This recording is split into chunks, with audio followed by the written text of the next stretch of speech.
नमस्कार। आज की इस खास चर्चा में हम एक ऐसी अमर हस्ती के बारे में बात करने जा रहे हैं जिनका नाम सुनते ही शक्ति, साहस और एकदम निस्वार्थ भक्ति का ख्याल मन में आता है। जी हाँ, हम बात कर रहे हैं भगवान हनुमान की। उनकी उत्पत्ति के रहस्यों से लेकर उन अद्भुत ब्रह्मांडीय वरदानों तक हम हर एक पहलू को गहराई से समझने वाले हैं। ये सफर पुरानी पौराणिक कथाओं से शुरू होकर आज के समय की चर्चाओं तक जाने वाला है। तो चलिए शुरू करते हैं। लेकिन कहानी में आगे बढ़ने से पहले एक बहुत ही दिलचस्प सवाल सामने आता है। एक ऐसा सवाल जिस पर आज भी कई विद्वान और इतिहासकार खूब चर्चा करते हैं। भगवान हनुमान का असली जन्म स्थान आखिर है कहाँ? ये एक बड़ा ही रोचक भौगोलिक और ऐतिहासिक विमर्श है, जिसने मुख्य रूप से महाराष्ट्र और कर्नाटक के बीच एक आधुनिक बहस को जन्म दे दिया है। यहाँ किसी का पक्ष लिए बिना हम बस इस बहस के मूल आधार को निष्पक्ष तरीके से समझने की कोशिश करेंगे। तो चलिए बिना देर किए देख लेते हैं कि आज की इस चर्चा की रूपरेखा क्या होने वाली है। सबसे पहले हम इस जन्मस्थान विवाद पर बात करेंगे, फिर शिव और वायु के सार के जरिए उनकी ब्रह्मांडीय उत्पत्ति को समझेंगे। उसके बाद सूर्य और उन्हें मिले उन बेमिसाल दिव्य वरदानों की कथा आएगी। फिर शक्ति और असीम भक्ति के अद्भुत संतुलन को देखेंगे और बिल्कुल अंत में उनकी अमरता और शाश्वत रूप पर बात करेंगे। तो आइए सबसे पहले बात करते हैं हमारे पहले विषय की, जन्मस्थान विवाद, यानी महाराष्ट्र बनाम कर्नाटका। यहाँ अगर हम दोनों दावों की तुलना करें तो बात एकदम साफ समझ आती है। एक तरफ महाराष्ट्र का दावा है जो वाल्मीकि रामायण और नासिक के पास स्थित अंजनेरी पहाड़ी पर टिका है। ऐसा माना जाता है कि वहीं गौतम ऋषि का आश्रम था और माता अंजना भी वहीं रहती थी।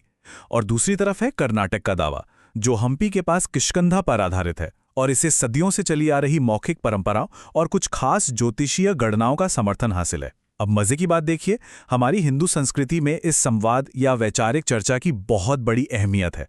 मतलब ये कोई कड़वा विवाद नहीं है, बल्कि ज्ञान को खोजने का एक तरीका है जहां अलग अलग मान्यताओं का पूरा सम्मान किया जाता है। खैर, अब इस भौगोलिक चर्चा से थोड़ा आगे बढ़ते हैं और सीधे उस दैवीय ब्रह्मांडीय उत्पत्ति की ओर चलते हैं, शिव और वायु का सार। ये पूरा का पूरा घटनाक्रम सच में रोंगटे खड़े कर देने वाला है। एक तरफ माता अंजना भगवान शिव की घोर तपस्या कर रही थी पूरे 12 सालों तक, और बिल्कुल उसी समय अयोध्या में राजा दशरथ पुत्र प्राप्ति के लिए पुत्र काम यज्ञ कर रहे थे। अब देखिए ब्रह्मांड कैसे काम करता है। यज्ञ से जो पवित्र खीर मिली, उसका एक अंश एक पक्षी उड़ा ले गया और फिर वायुदेव के हस्तक्षेप से वही खीर सीधा माता अंजना के हाथों में आ गिरी। मतलब भगवान राम और हनुमान का जन्म एक ही दैवीय योजना का कितना अहम हिस्सा था, जहां शिव का आशीर्वाद और वायुदेव की भूमिका बिल्कुल सटीक बैठती है। और इस दैवीय जन्म के बाद कहानी एक बहुत ही रोचक मोड़ लेती है। चलिए बात करते हैं सूर्य और दिव्य वरदानों की और बचपन की उस मशहूर छलांग की जिसने स्वर्ग तक को हिला दिया था। अब इस पूरी घटना में जो सबसे मजेदार बात है ना, वो है एक नन्हे से बच्चे की बेतहाशा ऊर्जा। हुआ यूं कि एक सुबह युवा हनुमान की नजर चमकते हुए सूरज पर पड़ी और उन्हें लगा कि अरे ये तो कोई पका हुआ रसीला आम है। बस फिर क्या था, उस आम को खाने के लिए आसमान की ओर एक जबरदस्त छलांग लगा दी। उनकी इस असीम शक्ति और रफ्तार को देखकर स्वर्ग में एकदम से हड़कंप मच गया। हालात इतने बिगड़ गए कि देवराज इंद्र को बीच में आना पड़ा और उन्होंने अपने वज्र से प्रहार कर दिया। वज्र का प्रहार इतना तेज था कि बालक बेहोश होकर गिर पड़ा और उसकी ठुड्डी टूट गई और यहीं से उन्हें हनुमान नाम मिला। लेकिन भाई इसके बाद जो हुआ वो बहुत ही गंभीर था। अपने घायल बेटे को देखकर वायुदेव इतने ज्यादा क्रोधित हो गए कि उन्होंने पूरे ब्रह्मांड से हवाई वापस खींच ली। अब जाहिर सी बात है, हवा रुकने से तो त्राही त्राही मचनी ही थी। सभी जीव संकट में आ गए और देवताओं को आनन फानन में स्थिति संभालने के लिए दौड़ना पड़ा। वायुदेव के इस भयंकर क्रोध को शांत करने के लिए सभी प्रमुख देवता एक साथ आए और उन्होंने बालक हनुमान को ऐसे ऐसे अद्वितीय वरदान दिए जो किसी और के पास नहीं थे। ब्रह्मा जी ने उन्हें सभी अस्त्र शस्त्रों से अभेद्य बना दिया। भगवान शिव ने अपार ज्ञान और दीर्घायु दी। अग्निदेव ने कहा कि आग उनका कभी कुछ नहीं बिगाड़ पाएगी और वरुण देव ने जल से पूरी सुरक्षा दी। यहाँ तक कि यमराज ने भी उन्हें मृत्यु के भय से एकदम मुक्त कर दिया। इन सभी ब्रह्मांडीय वरदानों ने मिलकर उन्हें सच में एक अजेय और सर्वोच्च प्राणी बना दिया। तो इतनी अपार शक्तियां मिलने के बाद एक बहुत ही अहम सवाल आता है, जिसका जवाब हमें इस अगले हिस्से में मिलेगा। शक्ति और असीम भक्ति का संगम, यानी परम कर्म योगी।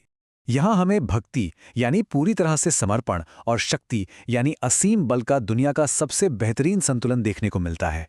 भगवान हनुमान को परम कर्मयोगी क्यों कहा जाता है? क्योंकि उनके पास अपार शारीरिक शक्ति तो थी, लेकिन उन्होंने कभी भी भूलकर भी इसका इस्तेमाल अपने किसी स्वार्थ के लिए नहीं किया। अपनी पूरी की पूरी शक्ति उन्होंने भगवान राम की निस्वार्थ सेवा में लगा दी। और सच कहें तो यही वो संतुलन है जो उन्हें इतना महान और पूजनीय बनाता है।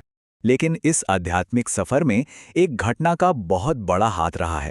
बचपन में वो इतने चंचल थे कि उनकी इसी चंचलता से परेशान होकर एक ऋषि ने उन्हें शाप दे दिया था कि वे अपनी सारी शक्तियां भूल जाएंगे। सुनने में भले ही ये एक शाप लगे, लेकिन असल में ये उन्हें विनम्र बनाने की एक बेहद जरूरी प्रक्रिया थी। उनकी शक्तियां उन्हें वापस तब याद आईं जब माता सीता की खोज करने जैसा कोई बहुत ही महान उद्देश्य सामने आया।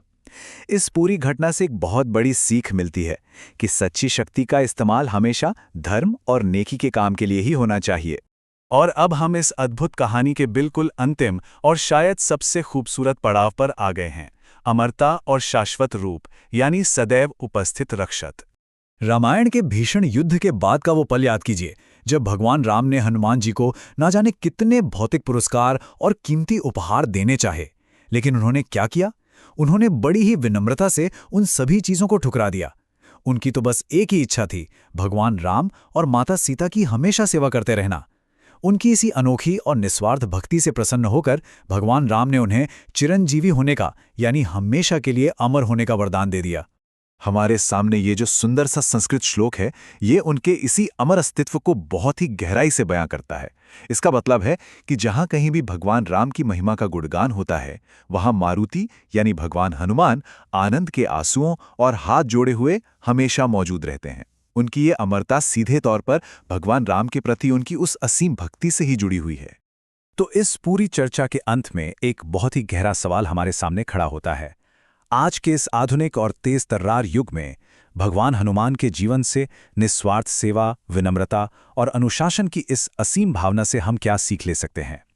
शायद सबसे बड़ी सीख यही है कि सच्ची महानता केवल शक्ति या ताकत होने में नहीं है, बल्कि उस ताकत का इस्तेमाल दूसरों की भलाई के लिए करने में है। इसी विचार के साथ ज्ञान से भरे इस सफर को यहीं रोकते हैं। बहुत बहुत शुक्रिया इस चर्चा का हिस्सा बनने के लिए।